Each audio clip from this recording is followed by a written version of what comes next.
नमस्कार दोस्तों, स्वागत है आपका अपने YouTube चैनल में। आज की वीडियो में दोस्तों हम डिस्कशन करेंगे उत्तर प्रदेश जो बजट कल पारित हुआ है उसके बारे में। यहाँ पे दोस्तों हमने वो महत्वपूर्ण पॉइंट लिए हैं जिसमें किसानों को फायदा हुआ है और जो युवा हैं उनको फायदा हुआ है। बाकी पॉइंटों को छोड़ दिया क्योंकि उससे हमारा ज़्यादा सरोकार भी नहीं। तो जो हमारे काम की चीज़ें, कहने का मतलब ये है इन द सेंस युवाओं के मतलब की जो चीज़ें हैं, किसानों के मतलब की चीज़ें और जो योजनाएँ, कार्यकारी योजना है उनसे हमें ज़्यादा मतलब है, तो उन चीज़ों के बारे में बात करेंगे। व्यापारियों के लिए क्या दिया है, क्या नहीं दिया, तो इस तरह का आप एक अखबार उठा लेना और उसमें पूरी जानकारी लिखिए, आप आराम से पढ़ लेना। लेकिन जो महत्वपूर्ण जानकारी है वो दोस्तों हम इसमें देने की कोशिश करेंगे। किसानों को, युवाओं को इस बजट में क्या क्या दिया गया है उसके बारे में हम समझने की कोशिश करेंगे। बजट को अगर हम सीधे शब्दों में समझना चाहें तो दोस्तों बजट का मतलब ये होता है सरकार पूरे एक साल का आपको हिसाब किताब बता देती है कि इतना पैसा हम यहाँ खर्च करेंगे, इतना पैसा यहाँ खर्च करेंगे, इतना पैसा हमारे पास मिला है हमको और ये पैसा हम यहाँ खर्च करेंगे। बस यही होता है दोस्तों एक बजट, मतलब सरकार का पूरा हिसाब किताब पूरे साल का, वही क्या कहलाता है, बजट कहलाता है ना। आपके घर का भी एक बजट बनता होगा कि इतना पैसा खाने पे खर्च होगा, इतना पैसा घूमने पे खर्च होगा, इतना पैसा दूसरे चीज़ों में खर्च होगा, इतना पैसा कपड़े पे खर्च होगा। तो ये बजट ही होता है मुख्यतः ना, ये बड़े स्तर का होता है तो बहुत ज़्यादा रकम इसमें देखी जाती है। चलिए समझते हैं दोस्तों एक एक करके चीज़ों को। ये जो बजट प्रस्तुत किया गया दोस्तों सीएम योगी और जो वित्त मंत्री हमारे उत्तर प्रदेश के श्री सुरेश खन्ना जी हैं उनके द्वारा ये किया गया है। ये 2023 का बजट है दोस्तों। 6,90,242 करोड़ का बजट इस बार प्रस्तुत किया गया है। वहीं देखिए हम 2022 का बजट कितना था तो 6,15,519, लगभग 75,000 करोड़ रुपए का बजट इस बार ज़्यादा है पिछले साल की तुलना में। इतनी बात आपको समझ में आ जाती है। अच्छा, सबसे बढ़िया बात दोस्तों मुझे जो बजट में लगी, जो सरकार ने 2022 के अपने वायदों में कहा था कि जब इलेक्शन चल रहे थे योगी जी के, हम किसानों की बिजली को माफ़ करेंगे, जो नलकूप चालक हैं उनका बिल जो आता था उसको कहा था कि 100% माफ़ करेंगे, लेकिन वो एक साल के बाद किया गया है। पहले सरकार ने, जब सरकार सत्ता में आ गई थी, बीजेपी यानी कि योगी सरकार आ गई थी सत्ता में, तो 50% बिजली का बिल किसानों का माफ़ कर दिया गया। तो जो नलकूप चालक होते हैं ना, जो जिन किसानों के पास अपने नलकूप होते हैं, निजी नलकूप है ना, नलकूप भी दो तरह के होते हैं, एक राजकीय यानी कि जो राज्य सरकार के अधीन होते हैं और एक निजी होता है, जैसे आप अपने खेत में लगा लें। तो दोस्तों 1 अप्रैल से है ना, जो अभी 1 अप्रैल आने वाला है, इससे किसी भी किसान को कोई बिजली का बिल नहीं आने वाला है, बिल्कुल फ्री ऑफ कॉस्ट। सबसे ज़्यादा बेनिफिट दोस्तों मुझे इस बजट का ये लगा है किसानों के फेवर में। हवाई बातें कोई कितना ही करता रहे, ये बिल्कुल डायरेक्ट बेनिफिट पहुंचाएगा किसानों को। जो देखिए 10 बीघे वाला भी एक ट्यूबवेल लगा लेता है, ट्यूबवेल का मतलब नलकूप, और 50 बीघे वाले के पास भी ट्यूबवेल होता है। अब 50 बीघा वाला तो आसानी से इस बिल को पे कर देता है, लेकिन 10-12 बीघे वाले को थोड़ा दिक्कत आती है। तो दोस्तों यहाँ पे क्या होगा, किसान को आगे बढ़ने के लिए एक सहूलियत मिलेगी। अगर ये डीएपी वगैरह पे, यूरिया वगैरह पे, या जो कीटनाशक दवाएं होती हैं इन पे थोड़ा पैसा कम कर देते, या पैसा कम ना भी करते तो सब्सिडी प्लस कर देते उसमें, है ना। हालांकि सब्सिडी इन चीज़ों में देती है सरकार हमें, लेकिन थोड़ी सी सब्सिडी अगर बढ़ा देते तो और ज़्यादा बेनिफिट दोस्तों यहाँ मुझे लगता है किसानों को हो सकता था। लेकिन जितना मिला काफ़ी है। 100% बिल दोस्तों माफ़ हो जाएगा। 1 अप्रैल से किसानों को कोई भी बिजली का बिल नहीं आने वाला जो नलकूप चालक है। इतनी बात क्लियर। तो हम यहाँ पे भी बात करेंगे युवाओं के लिए क्या मिला है, मतलब जो भत्ते वगैरह की बात सरकार ने कही है इस बजट में, उसको भी देखेंगे। पहले आप एक एक करके चीज़ों को समझिए। 3,047 करोड़ रुपए को दोस्तों उज्ज्वला जो सिलेंडर बांटे गए थे पीएम मोदी के द्वारा, तो त्योहारी सिलेंडर, मतलब जैसे होली, दिवाली, रक्षाबंधन पे सिलेंडर फ्री दिए जाते हैं ना, पहले भी आपको ये सिलेंडर फ्री मिला था। बाद में सरकार जो सब्सिडी आती थी 100, 200, 250 रुपये की, वो नहीं देती थी 11 महीने तक, है ना। अब बाद में सब्सिडी भी आने लगी। तो जो उज्ज्वला योजना के अंतर्गत जिनको सिलेंडर मिला है, तो त्योहार जब आया करेगा, जैसे अभी होली आ रही तो होली पे सिलेंडर एक फ्री मिल जाएगा, एक रक्षाबंधन पे मिल जाएगा, एक आपको दीपावली पे मिल जाएगा। तो त्योहारी जो सिलेंडर है वो फ्री दोस्तों सरकार ने कर दिया है इसको। तो यहाँ पर इसके लिए जो बजट प्रस्तावित, मतलब जारी जो किया गया वो 3,047 करोड़ रुपए का, ये भी एक अच्छी बात है ना। इसको भी एक अच्छी नज़र से देखा जा सकता है, क्योंकि 1100-1200 रुपये का सिलेंडर आ रहा है इस टाइम, काफ़ी महंगा है। अच्छा, एक और बढ़िया बात लगी है दोस्तों मुझे, जो कि उत्तर प्रदेश के लिए हो सकती है। 4 नए विश्वविद्यालय, यानी कि ये राज्य सरकार के होंगे, है ना, यूपी गवर्नमेंट के अंतर्गत ये चलेंगे। एक खोला जाएगा दोस्तों मिर्ज़ापुर में, मुरादाबाद में भी बहुत लंबे समय से कोई विश्वविद्यालय नहीं था इस तरह का। एक देवी पाटन में खोला जाएगा और दूसरा खोला जाएगा कुशीनगर में। तो 4 विश्वविद्यालय राज्य सरकार की तरफ से खोले जाएंगे सरकारी तौर पे। अच्छा, इस बार दोस्तों गायों का संरक्षण के लिए भी सरकार ने सोचा है कुछ 750 करोड़ रुपए गायों के संरक्षण में लगाने की बात कही है, जैसे गौशाला होती हैं उनके लिए दिए जाएंगे, मतलब जो रजिस्टर्ड गौशाला हैं भारत सरकार की नज़र में जो है ना, उनके लिए। लेकिन यहाँ पे करप्शन बहुत होता है दोस्तों। जो गायों का संरक्षण की जो गौशाला वगैरह होती है ना, सरकार पूरा बजट भेजती है इन लोगों को बना के, लेकिन ये बीच में जो होते हैं ना कर्मचारी वगैरह, ये सब खा जाते हैं। और गाय आप देख रहे होंगे किस हाल में आज सड़कों पर घूम रही हैं, और गौशालाओं में भी बहुत बीमार अवस्था में, बहुत कमज़ोर अवस्था में, क्योंकि उनको प्रॉपर जो भूसा है वो भी नहीं दिया जाता। जबकि सरकार के यहाँ से पूरा 750 करोड़, आप समझ रहे, 750 करोड़ रुपए बहुत लंबी रकम होती है। लेकिन गाय तक पहुँचे तो सही, कम से कम ये नहीं पहुँच पाती है पूरी। लेकिन चलो खैर जो भी है, लेकिन सरकार ने इसके बारे में सोचा है, ठीक है ना। बाकी इंसान की इंसानियत जब मर जाती है तो गायों के हिस्से का क्या, गाय तक को, है ना। तो अगली पे आ जाते हैं दोस्तों। यहाँ पे जो युवाओं के लिए सोचा गया है ये काफ़ी अच्छा है। BA BSc छात्रों को भत्ता देने की बात सरकार कर रही है। क्या होती है इसको समझने की कोशिश करिए, बहुत थोड़ा सा इसको समझिए, वरना आप कंफ्यूज हो जाएंगे। मुख्यमंत्री शिक्षुता योजना उत्तर प्रदेश में चलती है। अगर आपको इसके बारे में नहीं पता है तो मैं इसके ऊपर एक प्रॉपर वीडियो कल बना दूंगा कि मुख्यमंत्री शिक्षुता योजना क्या, थोड़ा सा डिटेल में समझने की कोशिश करिए। अब से पहले इस योजना में क्या होता था दोस्तों, जो व्यक्ति डिप्लोमाधारी था या ग्रेजुएशन था या पोस्ट ग्रेजुएशन था इंजीनियरिंग में, है ना, इंजीनियरिंग में डिप्लोमा किया हो या इंजीनियरिंग में बीटेक किया हो या एमटेक किया हो, पॉलिटेक्निक किया हो, उन लोगों के लिए सरकार क्या देती थी, 2500 रुपये भत्ता देती थी। क्या देती थी, 2500 रुपये भत्ता दिया जाता था। लेकिन ये दिया जब जाता था जब मुख्यमंत्री शिक्षुता योजना के अंतर्गत वो व्यक्ति ट्रेनिंग कर लेता था। अब तक ये व्यवस्था जो थी वो सिर्फ इंजीनियरिंग के छात्रों के लिए थी, लेकिन अब बजट में सरकार ने कहा ना, अब हम इसमें BA BSc वाले छात्रों को भी शामिल करेंगे। उन लोगों को भी मुख्यमंत्री शिक्षुता योजना के तहत ट्रेनिंग कराएंगे और फिर उनको भी हम 2500 रुपये महीने का भत्ता देंगे। इसके लिए भी बजट में पैसा आवंटन किया गया है। इतनी बात आपको मुझे लगता है समझ में आ गई होगी। तो इसके बारे में एक डिटेल वीडियो बनाएंगे, तब देखेंगे कि सर ये योजना वास्तव में क्या है।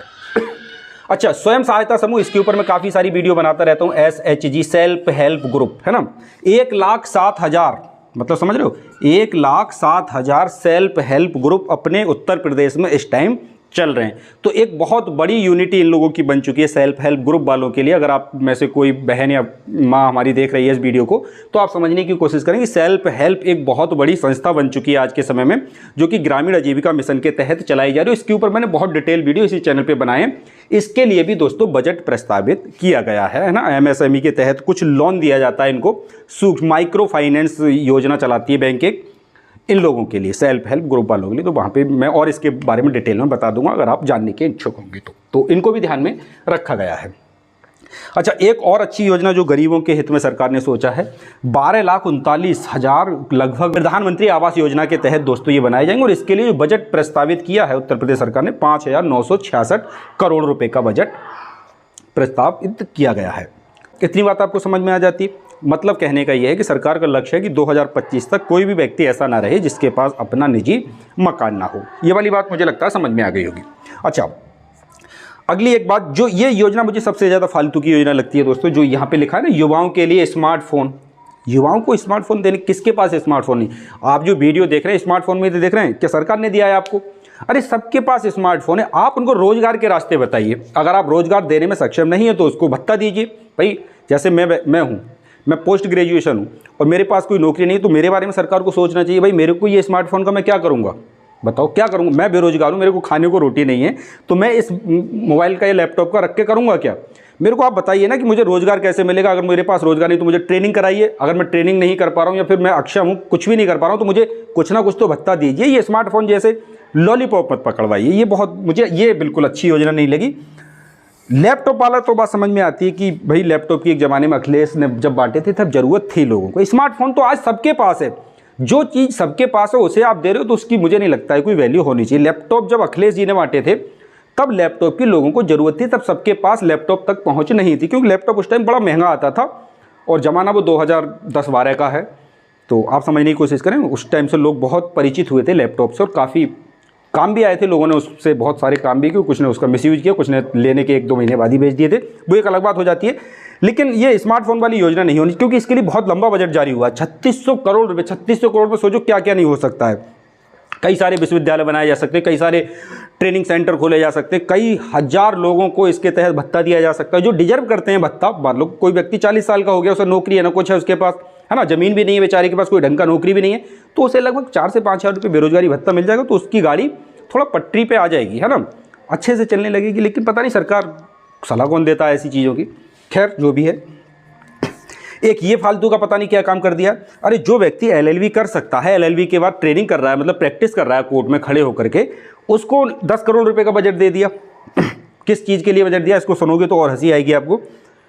उन अधिवक्ताओं को पुस्तक और पुस्तिकाएं जो होती हैं, मतलब पत्र पत्रिकाएं खरीदने के लिए उनको 10 करोड़ रुपए का बजट दिया गया है कि भैया आपके पास पैसा ना हो तो आपको फ्री हम पत्र पत्रिकाएं किताबें अगर आप खरीदना चाहते हो तो उसके लिए हमने 10 करोड़ रुपए का बजट। अरे जो ये बताओ, जो व्यक्ति अपनी संपूर्ण एलएलबी कंप्लीट कर ली, प्रैक्टिस कर रहा है किसी वकील के साथ कोर्ट में रह करके, उसको तुम्हारे बजट की जरूरत है? ऐसे आदमी को बजट दो ना जो जिसको वास्तव में जरूरत है ना। वृद्धा पेंशन को आप कर दो 3,000, विकलांग पेंशन को कर दो 2,000, है ना, वो तो आपने हजार रुपये पटका रखा उन लोगों को। वृद्धा पेंशन आपको पता 1,000 रुपये मिलती है।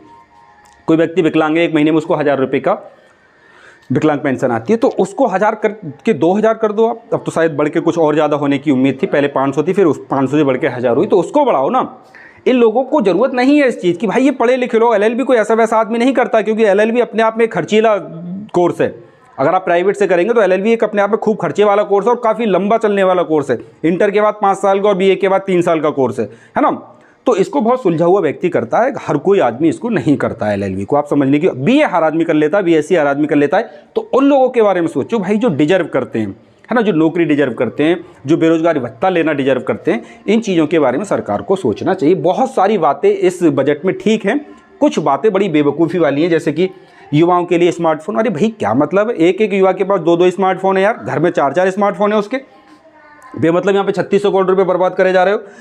अधिवक्ताओं के लिए 10 करोड़ रुपए काय के लिए, पत्रिका पढ़ने के लिए, किताबें खरीदने के लिए। किताबें क्या भाई, एलएलबी की फिक्स किताबें होती हैं, है ना, वो लाइब्रेरी में भी उपलब्ध होती हैं और इतनी महंगी तो होती नहीं कि भाई इसको ही खरीद ना सके।